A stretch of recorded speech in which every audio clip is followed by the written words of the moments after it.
Good afternoon, ladies and gentlemen, Seji and Sharon.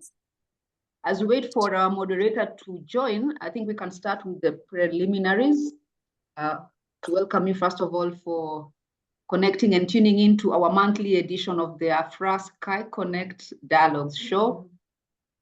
The show today will be focusing on sustainable aviation fuels, what are the initiatives in place, and our two guests will be unpacking that with us. And first things first, just to start off with the introductions, I want to invite 𝐏𝐨𝐬𝐢𝐭𝐢𝐶. 𝐏𝐨𝐬𝐢𝐭𝐢𝐶, just to give us a brief of what your organization does and what you do. Hello, everyone. So I'm 𝐏𝐨𝐬𝐢𝐭𝐢𝐶. I'm the CEO of BLERIOT Group, and we are a manufacturer of SAF jet fuel for aviation sector.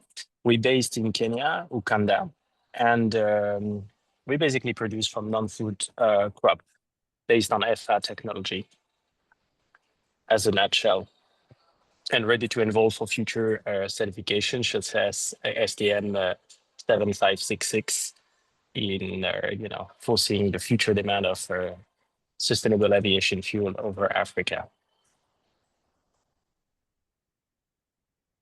Thank you, 𝐏𝐨𝐬𝐢𝐭𝐢𝐶. That's a good brief about you. We have a SAF producer with us on the call, and our next guest is Sharon Mahony, who is from ENVISA. And Sharon, a brief introduction about yourself and what does ENVISA do on the aspects to do with environmental sustainability. Okay, well, thank you very much, Maureen. Thank you very much, AFRAA, for inviting me. It's a great honor, as usual.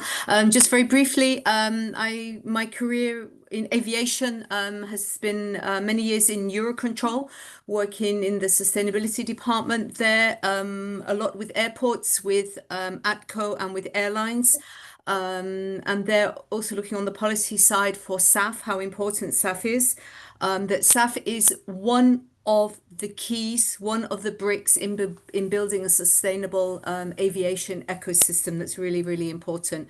So ENVISA now, where I work, we are actually on the ground, working at airports, working with airlines, improving the sustainability, responding to their challenges, looking for shared solutions. So today is an ideal opportunity also to hear what's going on, your views, your opinions and challenges. So thank you very much. Thank you for the introduction. And I see our moderator, Raphael, has just joined. Raphael, can you hear us? Yes, Maureen, I've just joined. Sorry about that. We had a power problem, but I've just been reconnected. Yeah. No worries. Okay. So we just did the brief introduction of our guests, 𝐏𝐨𝐬𝐢𝐭𝐢𝐶 and Sharon, who gave us an overview of what they do, what the organizations do. So I think from this point, I can hand that back over to you to. Okay. All right. Yeah. Thank you very much. And ladies and gentlemen, welcome to SkyConnect, the August edition. Today, our discussion is going to focus on sustainable aviation fuels. And as we know, sustainable aviation fuels has been around for a bit of time now. Progress is being made in different areas, and especially in the aviation side, we are making some progress, though at baby steps. And in today's discussion, my guest will help us understand the production processes of SAF, what we need to be doing, the sources of feedstock, what Africa's role is, and how Africa can play a significant role in global SAF production. So, ladies and gentlemen, without much ado, allow me to go on to our discussion. And as always, you have the opportunity to participate in the discussion as we go on. Use the Q&A tab or the chat box to send us your questions, and we would review them as we progress. So thank you very much, Sege and Sharon, for accepting to be on this show today. My first question is, when we talk about environmental sustainable operations, effectively, what are we talking about in this context? Sege, can you start off for me? Sure, with pleasure. It's a great question. Actually, for us, environmental sustainability is a cycle. It starts from offsetting carbon with the production of non-food crops. It starts with communities working around those fields and harvesting along with us. And then the fact of being able to supply to airlines sustainable aviation fuel and also support them in their growth and demand. Okay, thanks so much. Sharon, do you have anything to add on that? Yes, what I would like to add, so thank you very much for that, Sergey. I think what is important is when we talk about sustainable operations is how can we minimize the impact, because our operations will always have an environmental impact. It's impossible not to have one. So how can we minimize it? And one of the ways we can minimize it, of course, is using SAF. And the most important thing is that everybody in the ecosystem can talk together and collaborate. That's really important, and finding solutions. Yeah, thank you. fantastic. So we minimize operations. But you know, already in Africa, the thinking is that aviation is very small, and the contribution of African aviation to global greenhouse emissions is very small, about 2% of what the aviation sector emits globally. Now, that is fairly small. Should we actually be worried about global gas emissions in spite of our small size? Yeah, Sharon. Yeah, absolutely. Sharon, go ahead. Yeah. Yes, as Sergey said, absolutely. Yes, I think you should be, because in Africa, you've got this immense potential for growth. A while back, ACI Africa produced some figures about the growth and the growth potential in Africa. It's enormous.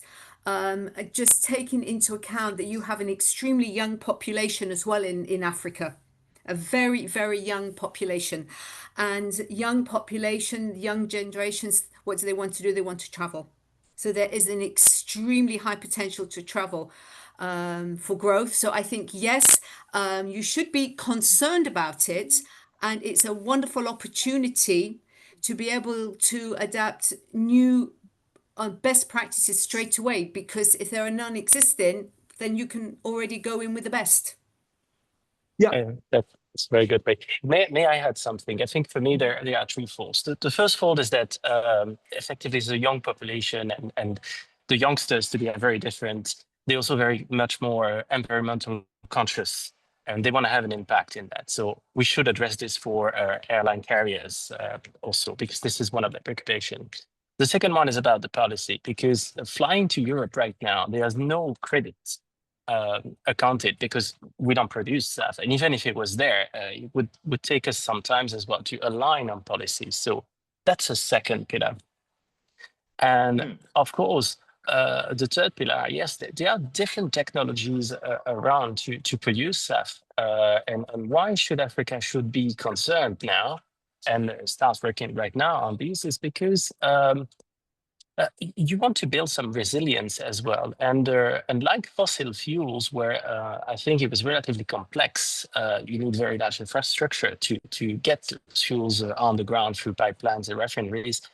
SAF offers the possibility to work with even very small plants, actually. So it's a huge opportunity to give work to people and create a sustainable and very sustainable future for aviation and people generally. But considering that, Sege, considering that African aviation is still at the growth stage, still growing, and there's huge potential, wouldn't actually getting involved in SAF and also reducing greenhouse emissions amount to reducing of air transport productivity? You would mean like should we reduce air transport to address those issues, or? No, I'm just looking. I'm just wondering if we're trying to get into SAF production, would it have an effect on our growth as an industry? Yeah, I think it's a very key point you bring in there. I don't have a crystal ball, but that's why we're here around the table.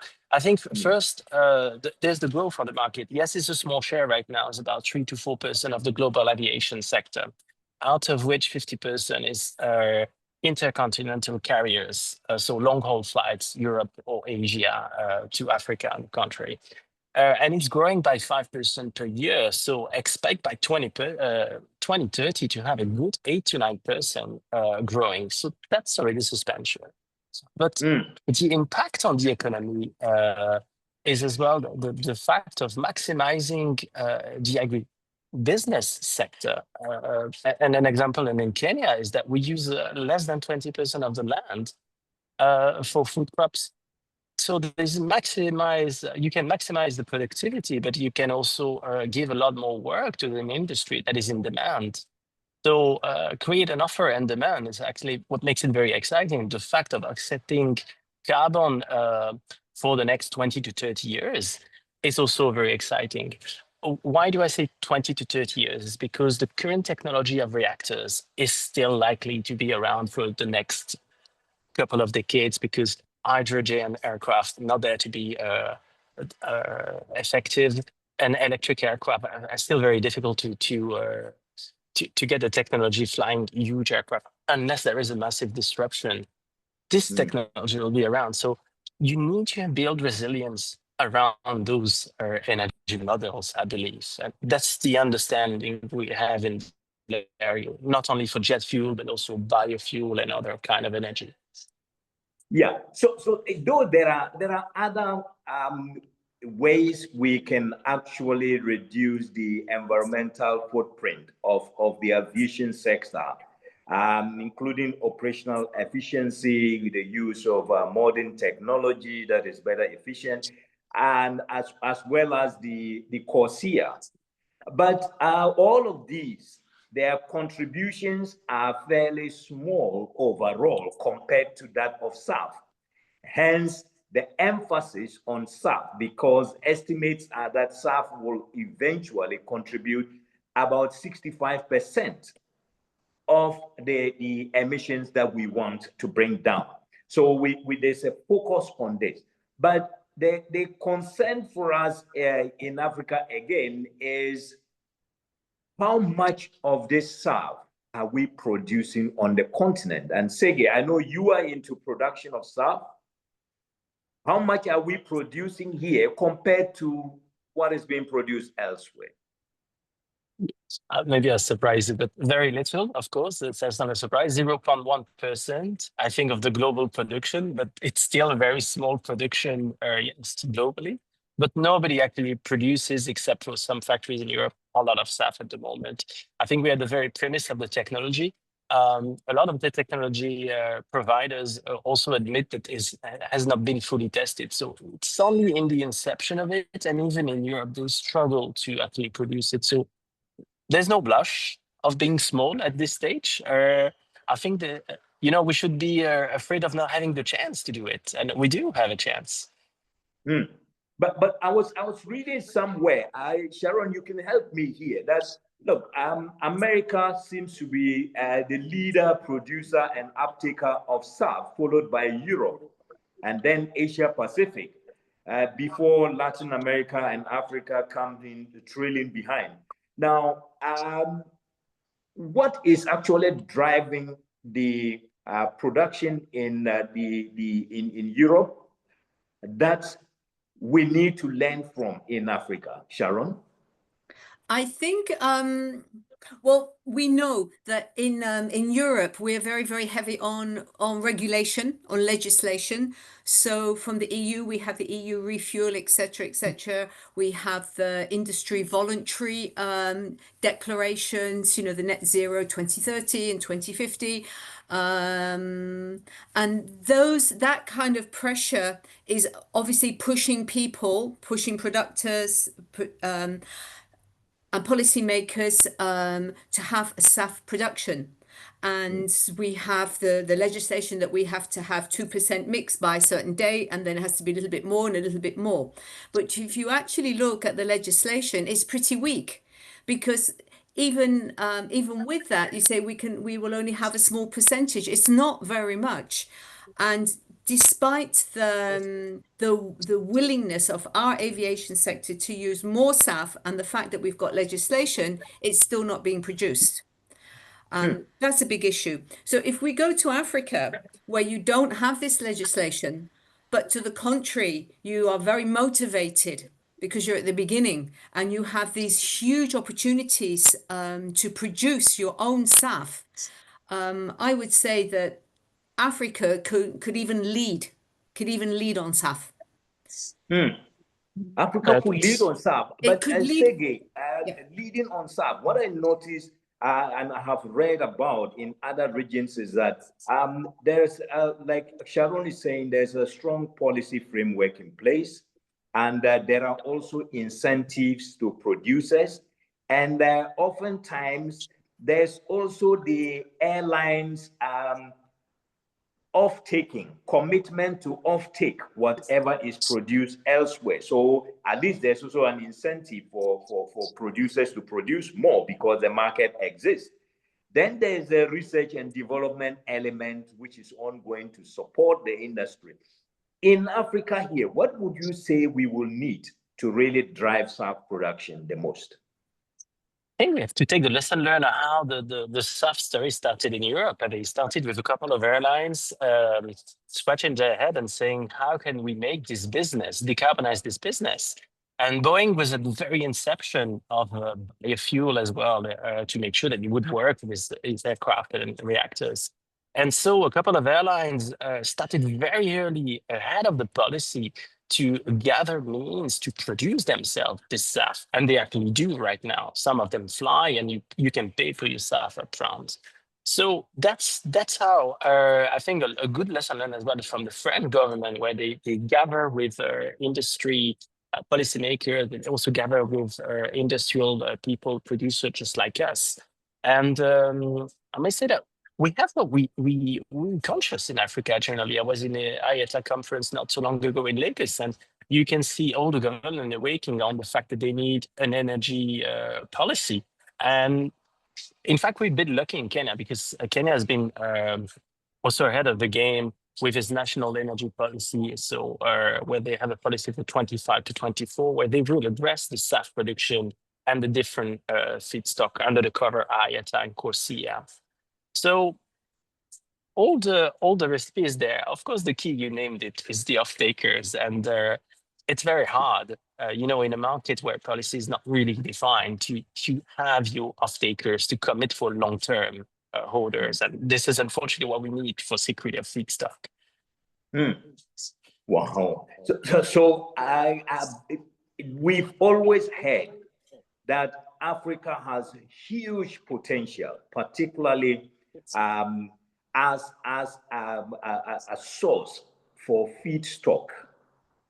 In your experience, are you seeing that in Africa? Has Africa got the resource for feedstock to produce SAF? Yeah, largely. I think it's even easier to produce SAF in Africa, and easier than it is in Europe on many aspects, because land, like I said, like Kenya has 20% of arable land that is actually used. It's almost nothing, but you have also this massive potential of industrial land where you can terraform, reconvert those land, and then you can use species that are basically non-food crop that actually like that sort of terrain with a little bit of different ingredients that you mentioned don't particularly like. So, but over generation, this land would become again arable by this process. And also the fact that we think always as land as flat. Of course, I think we think differently in BLERIOT, something we think vertical. And then if you think this way, then there's no limit. You can increase the capabilities of production very easily. People need work, and I think it's a very good way to create businesses around there for energy resilience. So if you can educate us, 𝐏𝐤𝐤𝐚, what are some of the feedstock that really comes to mind in Africa? What are some of the things we can use for production? There are some that we don't have a lot and that are really great, and some that we have and that deserve to be developed. So let me start with the one that deserves to be developed. Cotton oil, for example, is a great one. Easily accessible, even widely in some West African region.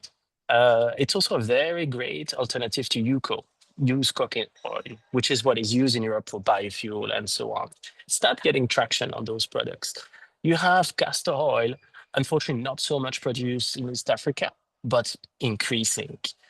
Then you have groundnuts, coconut shell, avocado a little bit more difficult because you have some acidity, but it's also a great alternative from the nut itself. So basically anything you can crush and turn into oil has the chance through a chemical process to become jet fuel.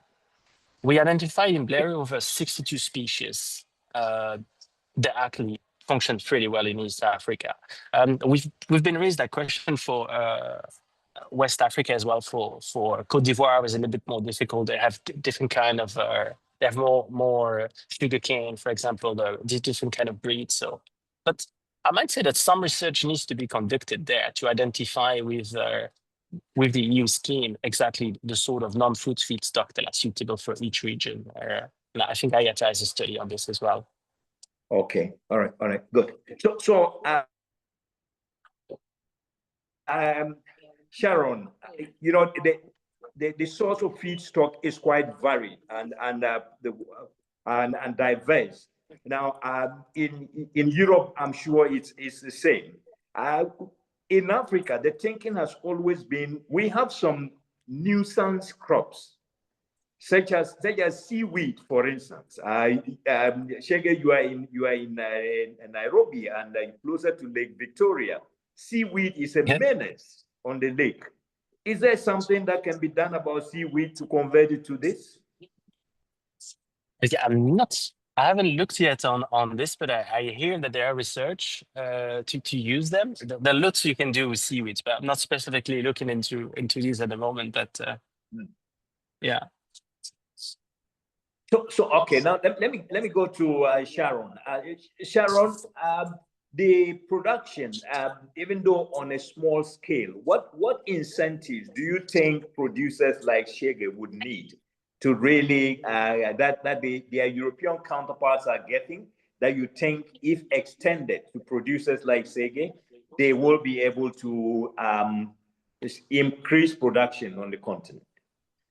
Okay, very often, people looking, for incentives, it's always the same story. Do you need a carrot or do you need a stick? I mean, the stick we have in Europe is legislation, and legislation is not always the best, and it doesn't always give you a good result. So I think, the incentive is that, okay, we are all in this aviation ecosystem and we want it to work, and we want to have responsible traveling for everybody. We need to be responsible travelers. So I think just that incentive, and it's not to be naive, that we can all work together and we can produce, even if it's only a small amount of SAF in the beginning, that we can do tests, because that's the way it started. Sergey knows more than I do. In Europe, you start very, very small, but then what you need to do, you need to have industry bodies, for example, like AFRAA, representing the airlines, really pushing for that, really advocating for that, putting pressure, for example, on AFCA as well. This is where we want to go. And we have small case studies which we show that can work, and to have airlines that will sponsor. And I think that together, to say we voluntarily and without legislation are working towards these goals. which will enable us to develop. Yeah. So now, besides the feedstock, which we now know is readily available on the continent of Africa, we also do know that technology is lacking on the continent. How do we get this technology to match up with the feedstock we have so that we can upscale production? That is a fantastic question. That is a really great question. It's one of my favorite topics. There's a pool of technology available on the market, fisher traps, different kind of reactors. And like I said at the beginning of this discussion, they're not all fully tested at the moment. They do have their pains and gains, and also some aspects to me that are striking. They also foreseen for different kind of environment and infrastructure where they probably do function well, probably in Northern Europe. But when you come to an infrastructure where it's a bit more difficult to obtain steady electricity, maybe road infrastructure to get the feedstock to the place, I think it deserves a solution that is more ad hoc for Africa, probably a leapfrogging on the technology. Let me explain myself in this. At the moment, the reactors that we see that are provided by some of the biggest companies are 40,000 tons per year, megaton per year. So it's just like too massive in terms of investment upfront for small startups. And is it really the adequate solution, whereas you have a multitude of small airports in Africa that could never be provided with SAF? So is this not also a moment to rethink the way we would produce SAF with smaller modular reactor that could be adapted to any sort of environment or very close to a small regional or international airport? So that's for the point of technology. I think the leapfrogging here is about getting the solution adapted to Africa and to its infrastructure. When it comes to linking feedstock to the technology, well, there, be my guest, as many feedstocks as you have as many technology. I think FM pathway is the one that has been the longest on the scene. It corresponds well to the African market because you can produce only SAF basically on this, and in a country where you have a lot of abundant feedstock, it makes sense. Fisher prop is also an alternative technology, very good, but uses a lot of electricity. Could be sometimes a bit of a trick. But they are the ways. But here in Europe, they're also very focused on e-fuel. They're also very focused on different methodologies from waste, which are not always fully adapted to Africa. And let me give you an example, is used cooking oil. Well, the companies looking for used cooking oil in Africa, good luck. They are known. Of course, we're trying, organization try to educate the fact that oil should be, changed regularly in restaurants and so on, but it's not, it's difficult where you don't necessarily have the means to, leave all the oils that you have and not use it completely. So the waste food aspect is sometimes really challenging feedstock for certain region of the world. So yeah. Now, Sharon, the Sergey is saying technology really exists depending on the type of feedstock and what you need. But we also have another constraint, particularly in Africa. Even though we have a large, young, teeming population, skills in the area of environmental sustainability and in particular the the use of the technology and production of SAF is very limited. How do we upskill the African youth and divert their energies into environmental conservation initiatives?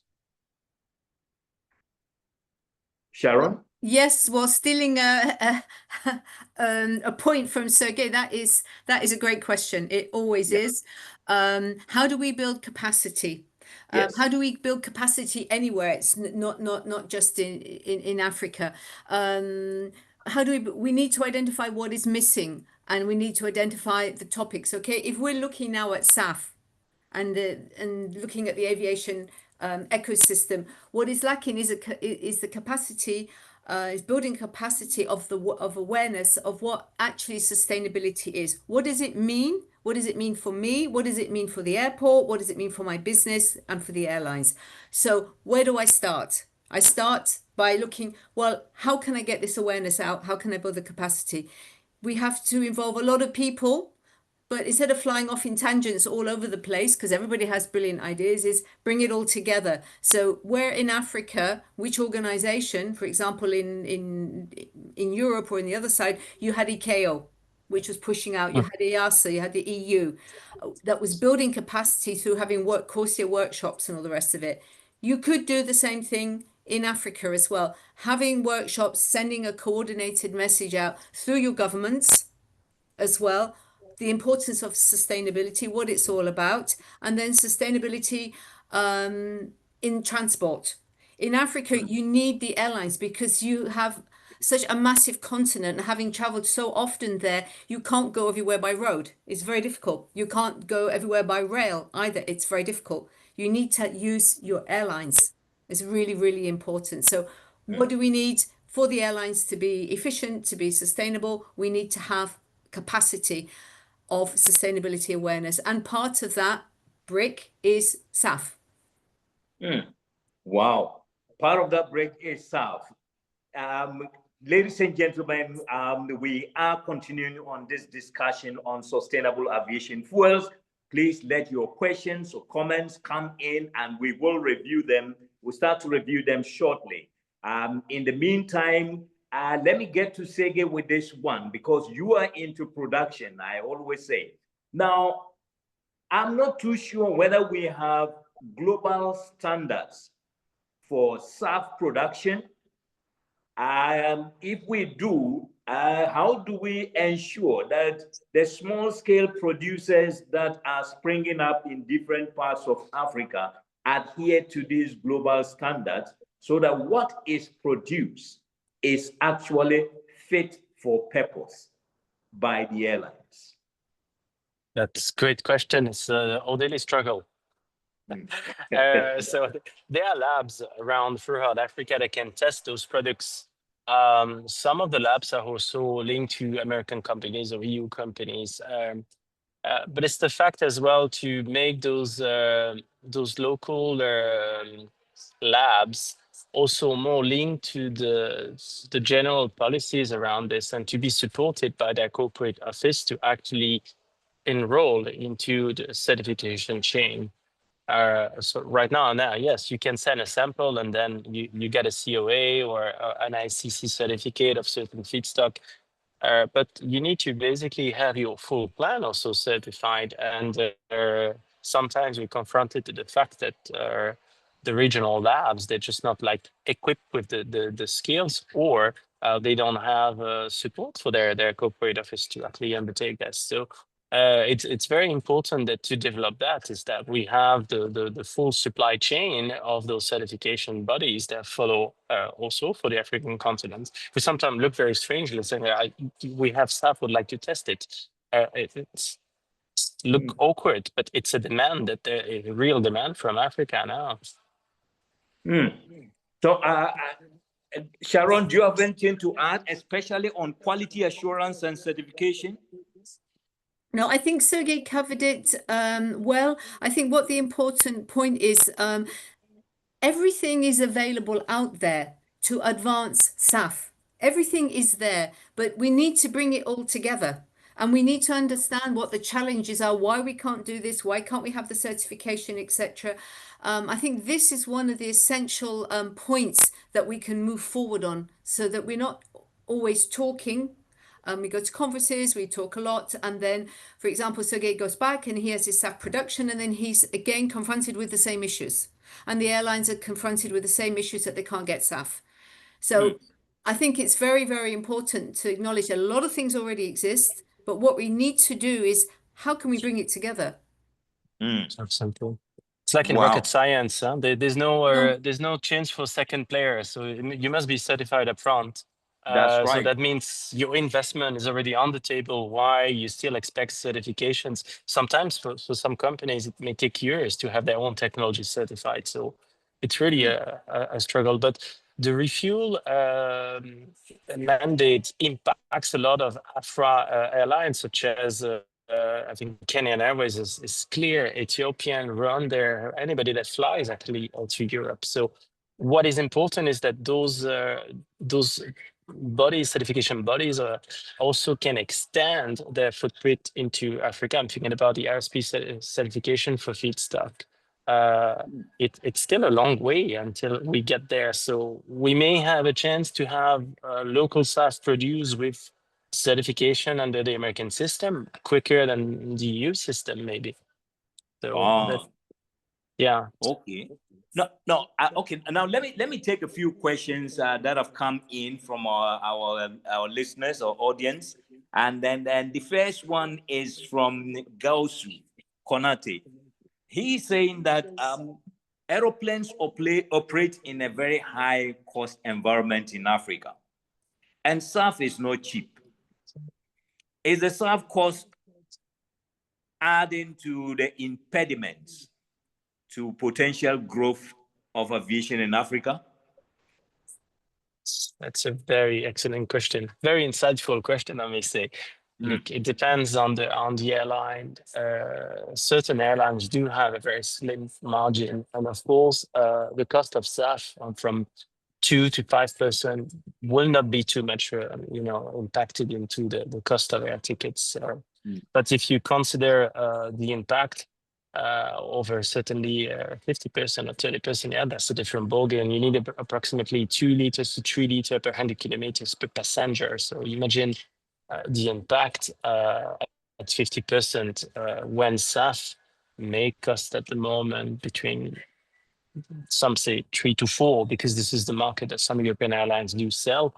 We may have the potential producing closer with security to drop the price to 2 to 3 times, but it's still more expensive than conventional jet fuel one.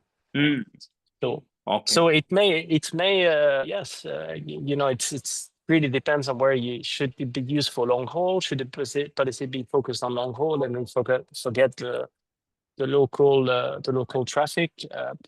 These are things to be developed with the policy, but to give you insight over the refuel policy, it's not all jolly and fantastic. There are a contradiction in the same way that you need 2% over the global airline. So that means that you could make a flight to Toulouse because you have SAF available from Roissy Charles de Gaulle, but you don't have any SAF available in Toulouse, which is a similar situation we may meet in Africa. So should you tanker more, which is not allowed by refuel policy? So basically, you pack up more SAF fuel, then you have more, you increase the cost of your consumption of your aircraft on the way back, but you do have the SAF. So it's a similar situation that we're facing in Africa. And unfortunately, yeah, it does have an impact on the short run for those costs, while the technology is still dropping down the pricing. So Shannon was saying, well, what can we do? Maybe it's incentive, but it's the state-owned companies or investment from the state PPP. So there may be different solution to drop the price, like it is done now for petrol, but it has a cost impact. Let's be very honest about that. But for good. Yes, for good. I agree with you, but Sharon, if I can get your thoughts on this, because whilst globally we are very enthusiastic about moving away from fossil fuels to SAF, we are seeing a growing trend of huge investments into fossil fuels compared to investments into SAF. How do we make the shift from pulling out from fossil fuel investment and putting those resources into SAF so that we can upscale the production volumes? That's a $20,000 question. Basically, if you look at the sustainability, what is sustainability about? We know it's the environment, the social, and economics. The way the world goes, the way economics is, where can you get your quickest return on investment? It is investing in fossil fuels, because you have to give back your investment and repay the stakeholders. And it's something that is invisible to a lot of people, the impact on the environment. So how can you persuade people to invest in cleaner technology, SAF, solar panels, whatever it is, and have a much slower return on investment, or that you have to wait? That is really, really a big question. Is it something that the governments should do? Should the governments get involved and put a cap and say, you know, you can't invest in fossil fuels anymore? We know it's a lot of it is about geopolitics as well at the moment, which we won't go into here, but it's it's a wicked question, as we say. A wicked question has wicked answers, which we know. That's excellent example. Yeah, it's so true, Shannon. And it's also the what is so exciting about CORSIA versus ETS is that CORSIA really has a vision of investing into this infrastructure through, you know, airlines and so on, incentive, even locally, which is ETS has more a system of returning the money to the state. So that's why one system competes with another. But of course, if you look at it into the global perspective, one system may not apply necessarily so well, may not travel so well across borders. Okay, now the next question is from 𝐏𝐿𝐤𝐤𝐚 again, and he is saying, Sege, you mentioned that cotton oil is another source we can use to produce fossil fuel, but in West Africa, cotton oil is largely used for consumption, particularly by the low and middle income people. So now, wouldn't this actually be taking food out of people's mouth and into aeroplanes? Yeah, we have to avoid that this competes with food security. That's for sure. It depends what you use it for locally or not. I assume, yes. But under the RED II EU system, it's accepted as so. So indeed, you have to be careful with all those fixed stocks, and that's why it's so important to have the pathway fully analyzed with a certification body that you're sure that you fully guide it. Because I mean, harvesting takes some time. Feedstock security and access to land also takes some time, an investment. So you need to know all those things up front. So that's a good question. It's a good remark. Now, another question here, and probably Sege, you might have an answer, and this is coming from Tillman, and Tillman is saying, how much is a simple SAF plant for feedstock? It depends. Sky is the limit. It depends on how much you produce, but a simple SAF plant, you're talking about 200 million to 300 million with infrastructure, consumables, and engineers on the ground. So it's a whole pack. Who has that kind of money? Will the state really invest into those kind of infrastructure? Where should they be located? So it's what I was saying in the beginning of my speech. Is this technology fully accessible for Africa? First of all, is it really something that we need? Is it? You know, I know that's the price tag. Are there alternative ways that are cheaper? I believe it is. That's what BLERIOT is doing with developing his own modular system at a way cheaper price, of course. So it does have it's a massive investment if you think of it. And finally, it's also a question that bugs me. There are so few refineries in Africa for jet fuel A1. So I don't see the light of such huge SAF infrastructure coming unless there is a massive will from all the stakeholders and governments to actually invest that kind of money. Now, again, Rogers Benyinza is asking, is there any support, and this probably, Sege, you might be able to answer this, is there any support in place to push Africans towards the use of SAF? Are our states or governments actually putting any incentives in place or regulations to actually compel the use of SAF on the continent? Yeah, that brings us to Shannon's point. I mean, the stick or the carrot. So the policy is basically the stick guiding, airlines having to comply with that. And it's a stick for African AFRAA members that fly to Europe because they have to comply with refuel. And they have to comply with their book and claim as well. And it's a very complex system that they have to comply with. So, yeah, indeed. Yeah. Okay. Then another question from Tillman says, look, this year, all African airlines operating to Europe are mandated to blend at least with 2% of SAF or their operations into Europe. Yeah. And this has significant cost implications.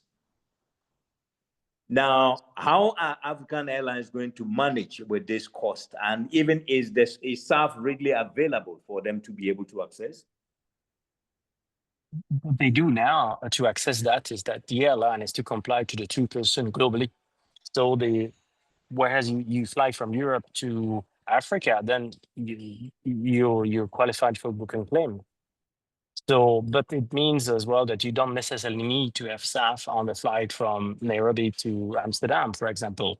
And this is the game changer that policy is trying to have on track, such as the national energy policy in Kenya, is to actually mandate companies to produce SAF, gather capabilities to actually get SAF available locally and not imported.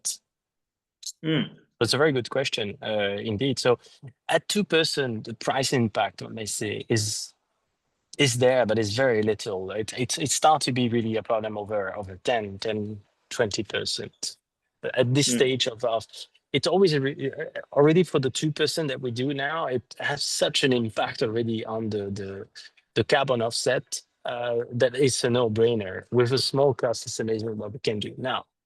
It's a question of production gathering capabilities, because once offtake becomes not specifically mandatory, but once airlines are interested in supplying this to basically have their own booking claim from Africa to Europe, then it will change the game, because we'll be able to drop the cost with different actions. But something to take in consideration and not to forget, of course, financial means are very different sometimes from Africa to Europe, but the fact of being eco-centric, eco-conscious is something raising quickly as well in Africa. So people actually with means are ready to onboard a flight with a little bit more SAF. So some of them, are even ready to pay a little bit more right now to make sure that, the local communities, that there's a return and that they are flying, sustainably. Of course, not the majority of them. Yeah. Okay. So let's shift gears a bit and look at Africa. We have established in the course of this discussion that feedstock is in abundance. We have the land also that we can use to even cultivate and grow more crops destined for SAF production. But what I'm still not too clear is what should the role of government be in Africa to encourage investments into SAF production, because that is ultimately the way to go. And knowing that Africa has a head start with the abundant feedstock, what should our governments be doing to push us in that direction? Sege? Yeah, I think right now what we see government doing is that they're trying to push SAF project through enrolling certification to enroll some pilot stage. For the example of Kenya, we link with Kenya Civil Aviation, who are actually looking into the SAF pathway for different way of producing to make sure that they can get some production at some stage. That's the very early stage. We're not talking about money yet, unfortunately, but it may come through different kind of investors, because it can be a very profitable business, depending on the technology you use, of course, and the volume. So Sharon, what is your organization doing? What is your role in ensuring that you because I know you're doing quite a lot of work on the African continent. How are you getting African stakeholders to get excited about environmental sustainable operations? Okay, it's never easy anywhere in the world to get people excited about anything to do with the environment, because you can't see it. It's not tangible. You know, it's not like having a nice new shiny aircraft. So what are we doing? I mean, we're raising awareness. That's, you know, through capacity building, as you know, some of the work we're doing with you and with other airlines, with airports throughout Africa, is raising awareness. So when you raise awareness that environment is actually part of your daily business, environment, sustainability is as important as the operational aspects in your airport going forward and for growth. As Sergey said, you know, to produce SAF, that needs to be seen as part of normal everyday operations. Like you get your fossil fuels, you need to get SAF. It should be considered normal. Africa has got this incredible opportunity. All the people I meet are really motivated and want to know, want to contribute. So it's also part of building capacity. And if I may say so, it's really a political will that needs to be there. Airports are there in Africa, the airlines are there. They're a great source of revenue in taxes. So, you know, if they're giving so much in taxes, can some of those taxes, airline taxes, be used as investment back into SAF? Thank you. Sergey, is your company currently producing in commercial quantities, and who are your off-takers, if you don't mind sharing? Oh, not at all. I think it's all over the press. We have an MOU with KLM Airways, and so it's a premise of several off-takes over the time. We're trying to align also over the cost of SAF, because it's a difficult undertaking. But we finance everything ourselves until now, which has been really a struggle. So now we have the capability to produce based on modular plans that we have created. Of course, it's not a massive quantity, but it's about 1 to 2 tons per day, which is already kind of sizable quantity based on a small plant. And we enrolling now the test to make sure that it's fully compliant and bulletproof, may say, with the regulations. So freezing point over minus 40 degrees and so on and so forth. So it's a complex undertaking. Yeah, but so what incentive would you want to see that can help you upscale your production, not only in Kenya, but produce enough to supply beyond the Kenyan market?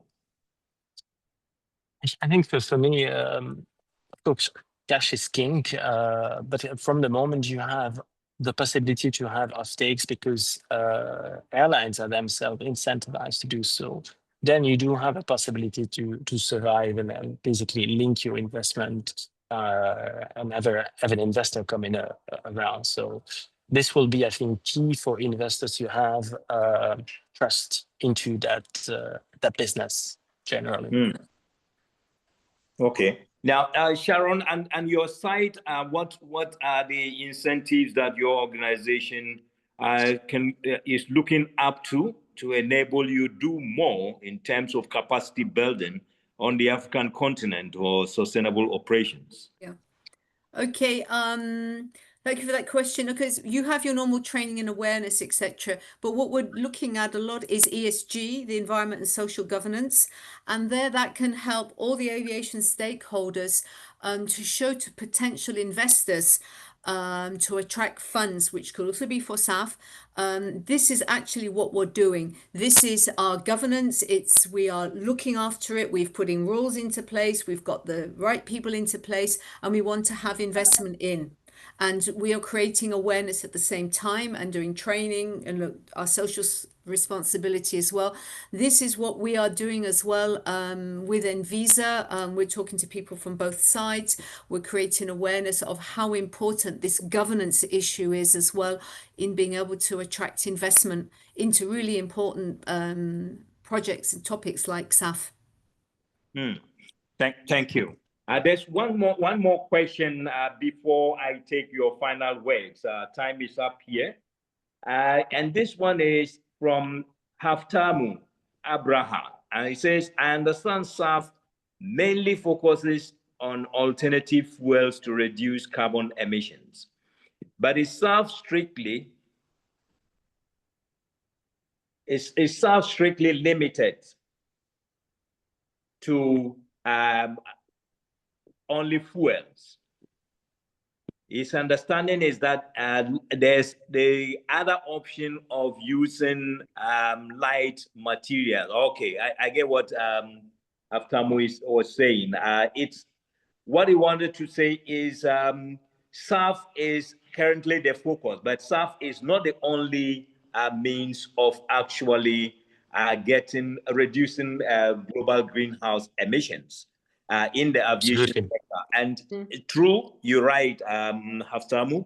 There are other options, including the use of technology, which is actually the use of lighter materials to make airframes and producing more fuel efficient engines, and using other technologies either than combustion engines for flight and so on and so forth. There are also other areas which has to do with operation side where airlines are increasingly training their crew to fly more direct routes, continuous ascent, continuous descent to reduce the fuel burn, and other technologies. 𝐏𝐿𝐴 is also another element which helps in reducing emissions. So there are many. We just focused today's discussion on SAF because, as I said at the introduction, SAF is expected to constitute about 65% of the CO2 emissions we are looking forward to cutting back on in the aviation industry. So now I think our time is up. So I would want to take your final comments, starting with Sharon. What will be your message to our audience on this topic of sustainable aviation fuels? My message is it's part of the transition. It's one element, a brick of the transition journey to the net zero. There's other things, as your gentleman just mentioned as well, but it's very important, the SAF, and we need to keep working on it. And thank you for Sergey for his really useful contribution to help our understanding. Thank you very much. Sergey, what are your final thoughts? Oh, thank you, Shannon and Raphael, for ending us today. Our final thought is about, I think, make government conscious that we need access to land and the different industrial lands that can be reconverted. There could be some tax incentive, blended finance, and it has to be discussed with the industry. It's also very important to have the regulation progressing and certainly also all the certifying bodies to come along the table.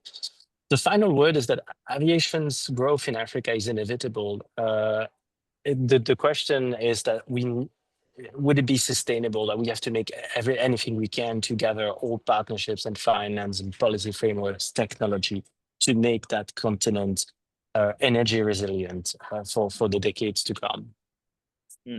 Thank you so much. On the part of AFRAA, all efforts are being made to ensure that our airlines are fully sensitized on the need to operate more sustainably, not only environmental sustainability, but we're also looking at economic sustainability and social sustainability as well. So we're looking at sustainability holistically.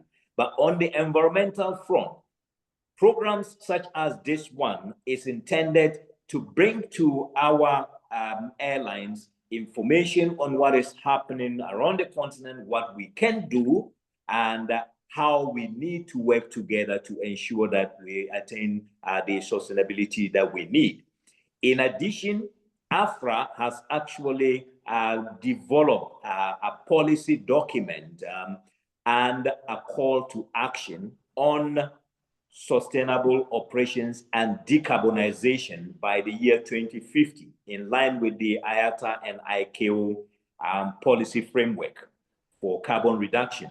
And in this, we have outlined steps that our airlines are expected to take, systematically ensuring that their operations comply with global set standards of carbon reduction emissions on the continent.